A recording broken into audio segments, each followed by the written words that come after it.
ఇక జయశంకర్ భూపాలపల్లి జిల్లా టేకుమట్ల మండలంలో కాంగ్రెస్ నేతల ఇసుక దోపిడీపై బీఆర్ఎస్ నిరసన తెలిపింది.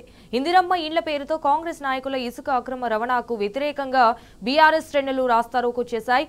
బీఆర్ఎస్ ధర్నా పిలుపుతో టేకుమట్ల మండల నాయకులను పోలీసులు ముందస్తు అరెస్ట్ చేయగా కార్యకర్తలు నిరసన తెలిపారు. అయితే బీఆర్ఎస్ కార్యకర్తలను పోలీసులు అదుపులోకి తీసుకుని తరలించారు.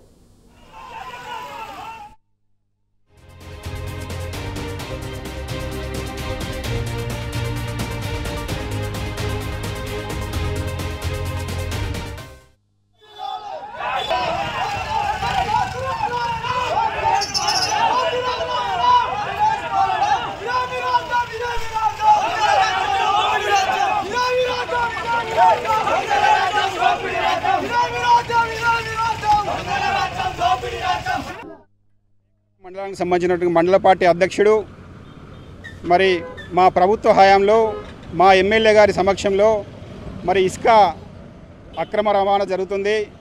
మా నాయకులే కొందరు ఇసుకను అక్రమంగా రవాణా చేసుకుంటూ సొమ్ము చేసుకుంటూ లక్షలు సంపాదిస్తున్నారు. మరి వారి నుంచి కాపాడాల్సిన అధికారులు కానీ ఇక్కడ ఉన్నటువంటి ఎమ్మెల్యే కానీ వారికి కొమ్ము కాస్తున్నాడు అనే భావనతో మరి నిన్న ధర్నాకు పిలుపునిచ్చి మరి నిన్న టేకుమట్ల మండలంలో ధర్నా చేయడం జరిగింది. అంటే వాళ్ళే వాటాలలో తేడా వచ్చి మరి ఈ రకంగా ఒకరినొకరు బదనాం చేసుకునేటువంటి కార్యక్రమం జరుగుతూ ఉంది.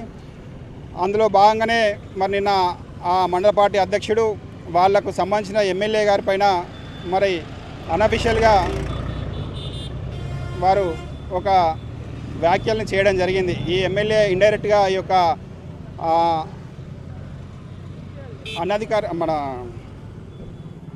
అక్రమ ఇసుకకు వత్తాసు పలుకుతున్నాడని చెప్పడం జరిగింది. ఆ తర్వాత మరి వారి ఎమ్మెల్యే నుంచి ఏ విధంగా బెదిరింపులు వచ్చినాయో మాకు తెలియదు. కానీ నిన్న సాయంత్రం ప్రెస్ మీట్ పెట్టి మరి మా యొక్క ప్రియత నాయకులు రమణారెడ్డి గారి పైన జ్యోతి మేడం పైన విమర్శలు చేయడం జరిగింది. మరి ఆ విమర్శల నేపథ్యంలో చేసిన నేపథ్యంలో మా బీఆర్ఎస్ పార్టీ నాయకులు అక్కడ ఉన్నటువంటి టేకుమట్ల కానీ మొగుళ్ళపల్లి చిట్యాలకు సంబంధించినటువంటి నాయకులు మరి ధర్నాకు పిలుపునిస్తే మరి అప్రజాస్వామికంగా మరి ఆ ఎమ్మెల్యే గారు మా యొక్క లొసుగులు ఎక్కడ బయటపడతానే ఉద్దేశంతో మరి మా యొక్క నాయకుల్ని అక్రమంగా అరెస్ట్ చేసి మరి పోలీస్ స్టేషన్లో ఉంచడాన్ని మేము బీఆర్ఎస్ పార్టీ పక్షాన తీవ్రంగా ఖండిస్తూ ఉన్నాం.